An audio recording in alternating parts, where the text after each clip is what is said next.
안녕하세요. 15장 첫 번째 이야기도 그리스도 안에 있는 자로 어떻게 살 것인가에 대한 말씀입니다. 그리스도 안에 있는 자로 어떻게 살아야 합니까? 그 여덟 번째 말씀은 그리스도께서 우리를 받아 하나님께 영광을 돌리심과 같이 서로 받으라는 말씀입니다.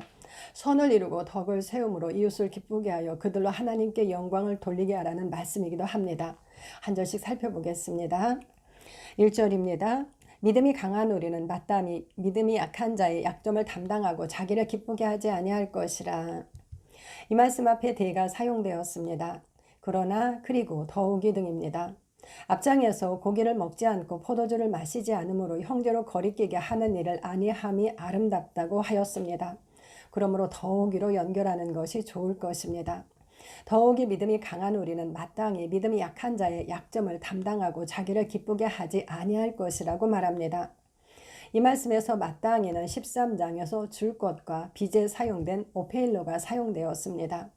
믿음이 강한 우리는 믿음이 약한 자들의 약점을 담당하는 것에 빚을 진 자들, 즉 의무를 가진 자들이라는 것입니다. 믿음이 강한 자와 약한 자의 이야기가 마무리되는 말씀입니다. 비판하지 말고 오히려 형제 앞에 장애물을 놓지 않도록 자신을 더 판단하라고 하였습니다. 이제 적극적인 방법으로 그들의 약점을 담당할 의무로 책임을 주어줍니다. 인간 세상에서도 갓 태어난 아기들과 어린아이들은 연약하여 아무것도 스스로 할 수 없어 돌봄이 절대적으로 필요합니다. 그러므로 사람들은 아이의 약점을 그대로 인정합니다. 그리고 강한 자인 부모가 자신의 것을 희생하며 아이의 약점을 담당합니다. 또한 다른 사람들도 있는 그대로 인정하여 양보하고 보살핍니다. 교회 안에도 믿음에서 갓 태어난 아기가 있고 아직은 믿음에서 연약한 자가 있습니다. 그들에게는 영적인 돌봄이 필요합니다. 그러나 우리는 그들의 영의 모습을 볼 수 없습니다. 오직 육신의 모습만 보기 때문에 다른 사람과 똑같은 것을 기대하고 거기 미치지 못하는 어떤 행동들에 대해 비난하기가 쉽습니다. 그러나 바울은 믿음이 강한 자들은 믿음이 약하여 실족하기 쉬운 사람들의 약점을 담당할 의무가 있다고 말하고 있습니다. 그러므로 믿음이 연약한 자들을 위하여 그들은 고기도 먹지 않고 포도주도 마시지 말아야 합니다. 이제 다른 주제로 연결합니다. 그리고 자기를 기쁘게 하지 아니해야 합니다. 2절입니다. 우리 각 사람이 이웃을 기쁘게 하되 선을 이루고 덕을 세우도록 할지니라. 우리 각 사람이 이웃을 기쁘게 하되라고 합니다. 1절에서 자기를 기쁘게 하지 아니할 것이라고 하였습니다. 자기를 기쁘게 할 것이 아니라 이웃을 기쁘게 하라는 것입니다. 이웃은 믿지 않는 자를 포함합니다. 어떻게 이웃을 기쁘게 합니까? 선을 이루고 덕을 세움으로 이웃을 기쁘게 하라고 합니다. 이 말씀은 우리가 그런 자이므로 그렇게 살라는 말씀입니다. 예수님께서는 오직 하나님 한 분 외에는 선한 이가 없다고 말씀하셨습니다. 우리는 그 하나님을 따라 지으심을 받은 자들입니다. 그러므로 그 선을 이루고 덕을 세워 이웃을 기쁘게 하라고 말씀합니다.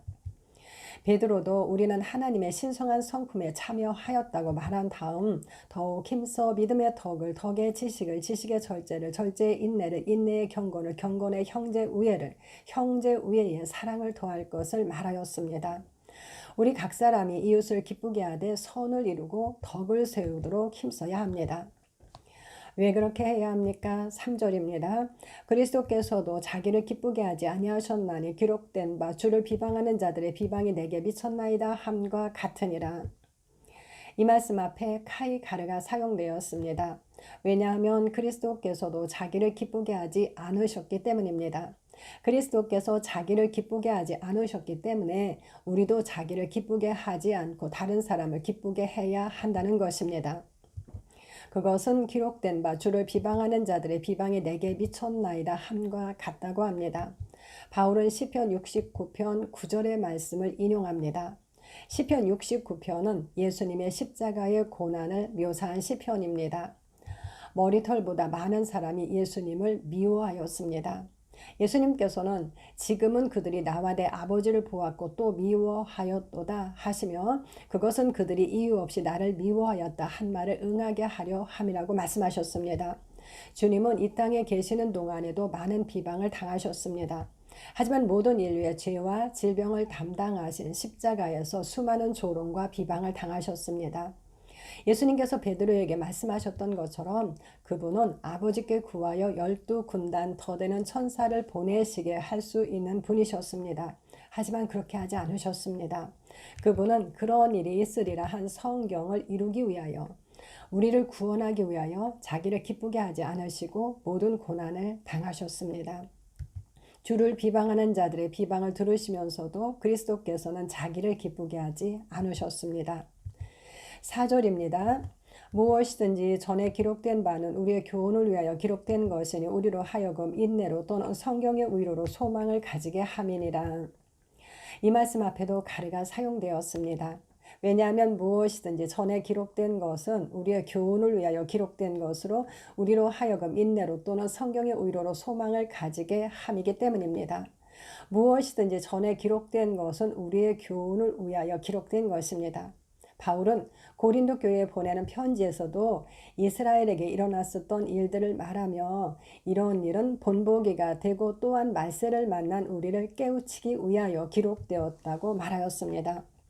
모든 성경은 하나님의 감동으로 된 것으로 교훈과 책망과 바르게 함과 의로 교육하기에 유익합니다. 성경의 모든 기록들은 하나님의 자녀로 태어날 우리를 깨우치기 위하여, 우리를 교훈하기 위하여 기록된 것입니다. 그리고 그 말씀들은 우리에게 인내로 또는 성경의 위로로 소망을 가지게 하려 함이라고 말씀합니다. 그 말씀들에는 하나님의 약속들과 위로가 있습니다. 우리는 말씀을 통하여 위로를 받고 소망을 가지게 됩니다. 5절 6절입니다. 이제 인내와 위로의 하나님이 너희로 그리스도 예수를 본받아 서로 뜻이 같게 하여 주사 한 마음과 한 입으로 하나님 곧 우리 주 예수 그리스도의 아버지께 영광을 돌리게 하려 하노라. 이어서 대가 사용되었습니다. 그리고 이제 인내와 위로의 하나님이 너희로 그리스도 예수를 본받아 서로 뜻이 같게 하여 주셔서 한 마음과 한 입으로 하나님 곧 우리 주 예수 그리스도의 아버지께 영광을 돌리게 하려 한다고 말합니다. 앞절에서 기록된 말씀으로 우리에게 인내와 성경의 위로로 소망을 가지게 하셨다고 말하였습니다. 우리에게 주시는 인내와 성경의 위로입니다. 이제 인내와 위로의 하나님을 말씀합니다. 하나님의 오래 참으심은 사람으로 회개하여 구원에 이르기를 원하시기 때문입니다. 하나님의 긍휼과 위로는 그리스도 안에 있습니다. 하나님은 인내와 위로의 하나님이십니다. 그 하나님께서 우리로 그리스도 예수를 본받아 서로 뜻을 갖게 하여 주셔서 한 마음과 한 입으로 하나님께 영광을 돌리게 하려 하셨다는 것입니다. 적그리스도를 따르는 무리는 한 뜻을 가지고 적그리스도를 경배하고 하나님을 대적하는 일을 합니다. 그러나 그리스도를 따르는 무리는 한 뜻을 가지고 한 마음과 한 입으로 하나님께 영광을 돌립니다.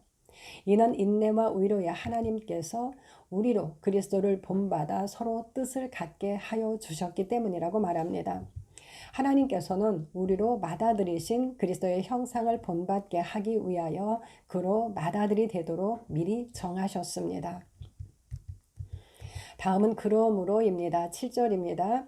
그러므로 그리스도께서 우리를 받아 하나님께 영광을 돌리심과 같이 너희도 서로 받으라. 이어서 디오가 사용되었습니다.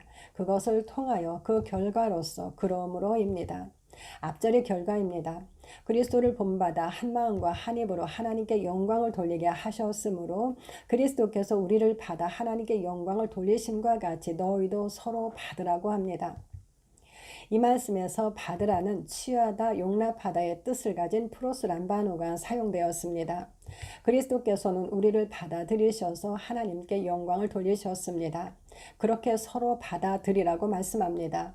14장 1절에서도 믿음이 연약한 자를 받으라고 프로스람바노 하라고 하셨습니다. 그리스도께서 우리를 받아 하나님께 영광을 돌리심과 같이 우리도 다른 사람으로 하나님께 영광을 돌리도록 그들을 받아들여야 합니다.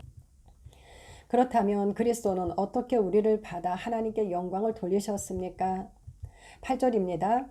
내가 말하노니 그리스도께서 하나님의 진실하심을 위하여 할례의 추종자가 되셨으니 이는 조상들에게 주신 약속들을 견고하게 하시고 8절 앞에도 가르가 사용되었습니다. 왜냐하면 내가 말하는데 그리스도께서 하나님의 진실하심을 위하여 할례의 추종자가 되셨기 때문입니다. 진실하심은 진리, 진실성을 의미하는 알레데이아가 사용되었습니다. 추종자는 시중 드는 자, 섬기는 자, 수행원의 뜻을 가진 디아코노스가 사용되었습니다. 그리스도께서는 하나님의 진리를 위하여 할례의 수행원이 되셨다는 것입니다. 그리스도께서 하나님의 말씀을 이루기 위해 할례의 수행원이 되셨습니다. 그렇다면 그 할례는 어떤 할례입니까? 골로새서 2장 11절입니다. 또 그 안에서 너희가 손으로 하지 아니한 할례를 받았으니 곧 육의 몸을 벗는 것이요 그리스도의 할례니라. 우리가 그리스도 안에서 손으로 하지 아니한 할례를 받았다고 말씀합니다. 우리가 받은 할례는 손으로, 즉 육신의 할례가 아닙니다. 그것은 육의 몸을 벗어버리는 그리스도의 할례입니다. 여러 번 언급했던 것처럼 사람은 사탄과 연합함으로 육신이 되었고 하나님의 영은 그들을 떠나셨습니다.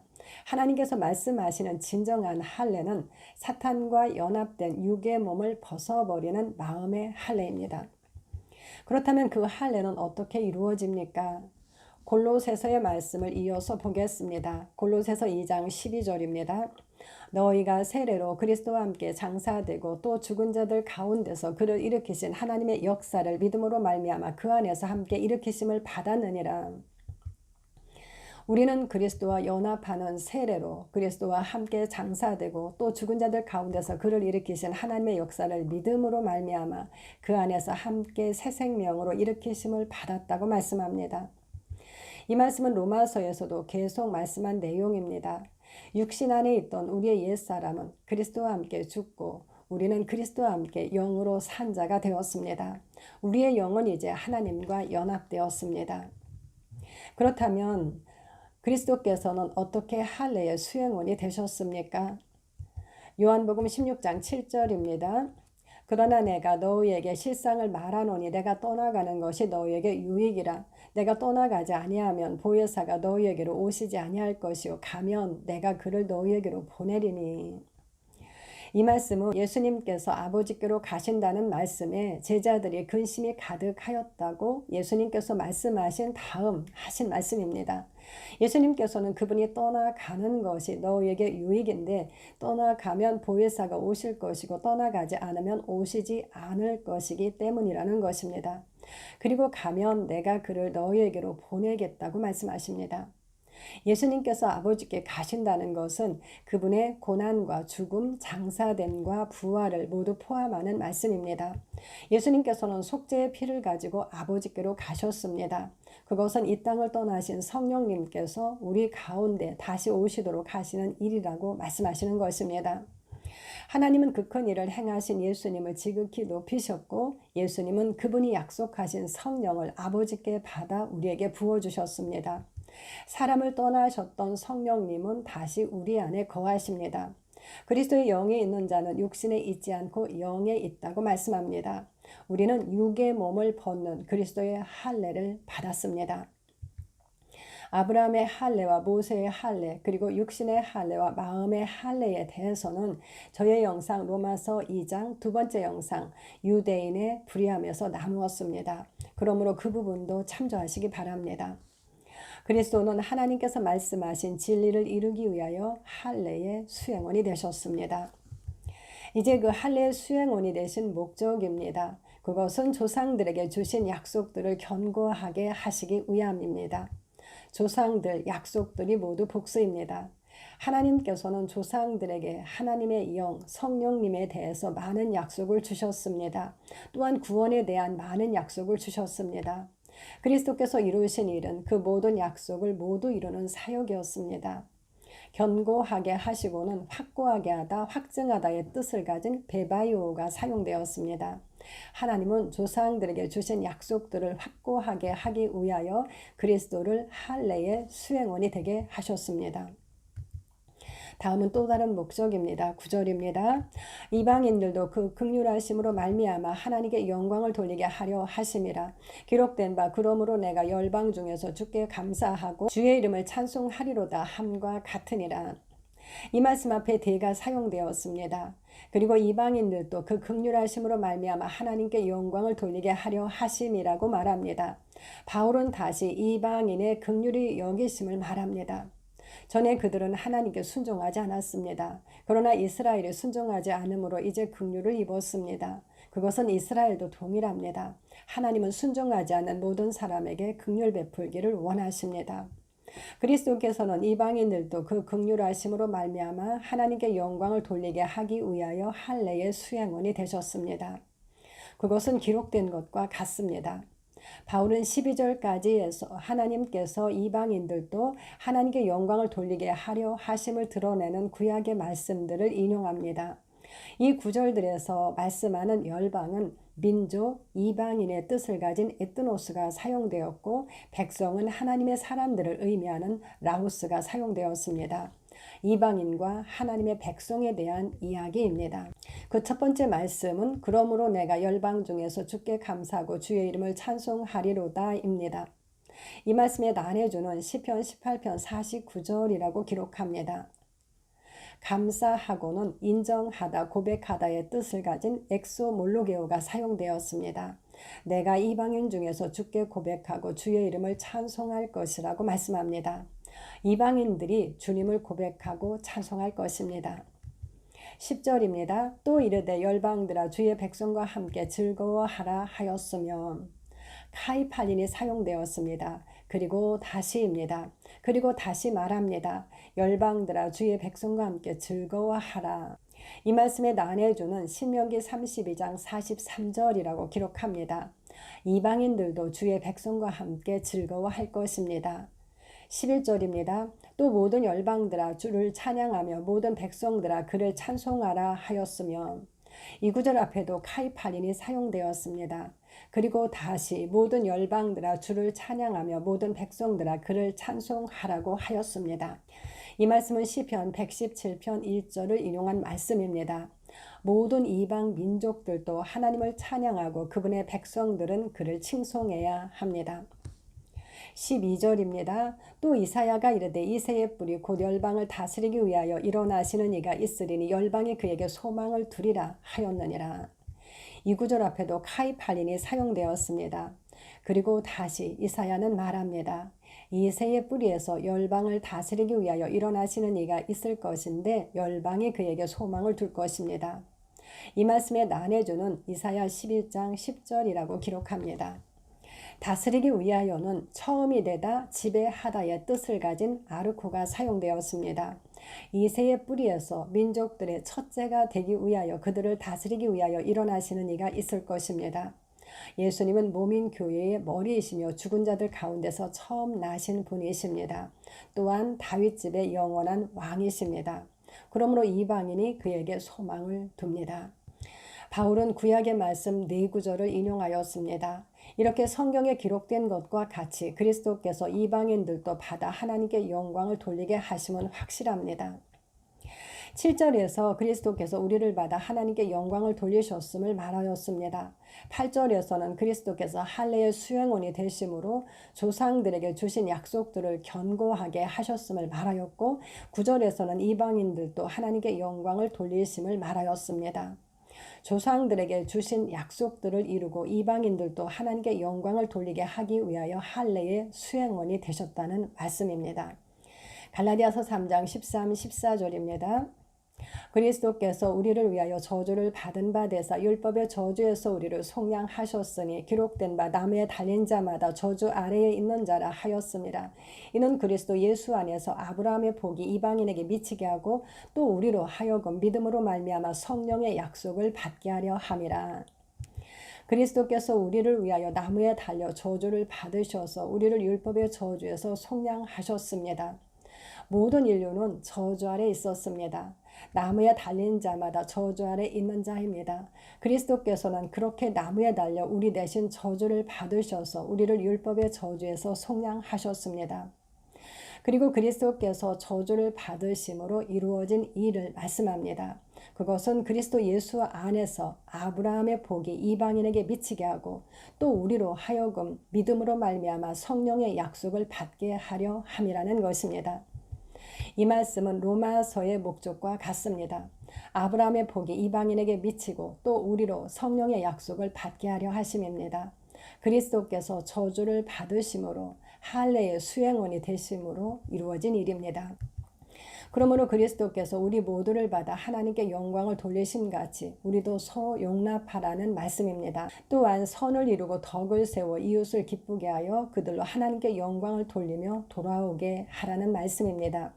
예수님께서도 너희는 세상의 빛이라고 하시며 너희 빛이 사람 앞에 비치게 하여 그들로 너희 착한 행실을 보고 아버지께 영광을 돌리게 하라고 말씀하셨습니다. 모든 일에 모든 사람을 기쁘게 하여 자신의 유익을 구하지 않고 다른 사람의 유익을 구하여 그들로 구원을 받게 하는 것입니다. 이 말씀은 15장의 뒷부분에서 바울이 이방인의 사도로서 이방인들에게 어떻게 복음을 전하였는지 말씀하는 내용으로 이어집니다. 13절입니다. 소망의 하나님이 모든 기쁨과 평강을 믿음 안에서 너희에게 충만하게 하사 성령의 능력으로 소망이 넘치게 하시기를 원하노라. 이 말씀 앞에 대가 사용되었습니다. 이제 소망의 하나님이 모든 기쁨과 평강을 믿음 안에서 너희에게 충만하게 하셔서 성령의 능력으로 소망이 넘치게 하시기를 원한다고 합니다. 로마의 성도들을 향한 바울의 기원입니다. 소망의 하나님입니다. 그분은 우리의 모든 소망이 되십니다. 기쁨과 평강이 믿음 안에서 충만하게 하시기를 기원합니다. 하나님의 나라는 의와 평강과 희락, 기쁨입니다. 소망의 하나님의 모든 기쁨과 평강이 믿음 안에서 그들에게 충만하게 하시기를 기원합니다. 그리고 성령의 능력으로 소망이 넘치기를 기원합니다. 성령님의 능력은 하나님의 능력입니다. 그 능력은 그리스도 안에서 역사하셔서 그분을 죽은 자들 가운데서 살리신 능력입니다. 그 성령님은 이제 우리 안에 거하십니다. 그리고 성령님은 우리 구원의 보증이십니다. 그러므로 소망이 넘칩니다. 그는 소망의 하나님이 모든 기쁨과 평강을 믿음 안에서 로마의 성도들에게 가득 채우셔서 성령의 능력 안에서 소망이 넘치게 하시기를 기원합니다. 요약합니다. 믿음이 강한 우리는 믿음이 연약한 자들의 약점을 담당할 의무를 가진 자들입니다. 우리는 자기를 기쁘게 하지 말고 이웃을 기쁘게 하되 선을 이루고 덕을 세우도록 해야 합니다. 그것은 그리스도께서도 자기를 기쁘게 하지 않으셨기 때문입니다. 그리스도께서는 하나님의 말씀을 이루기 위해 할례의 수행원이 되셨습니다. 그 할례는 육의 몸을 벗어버리는 그리스도의 할례입니다. 그리스도께서 할례의 수행원이 되신 것은 조상들에게 주신 약속들을 견고하게 하시고 이방인들도 그 긍휼하심으로 말미암아 하나님께 영광을 돌리게 하려 하심입니다. 하나님은 이방인들을 통해서도 영광을 받으십니다. 그러므로 그리스도께서 우리를 받아 하나님께 영광을 돌리심과 같이 너희도 서로 받으라고 말씀합니다. 이제 편지 마무리로 들어갑니다. 그 부분은 다음 영상에서 나누도록 하겠습니다. 감사합니다.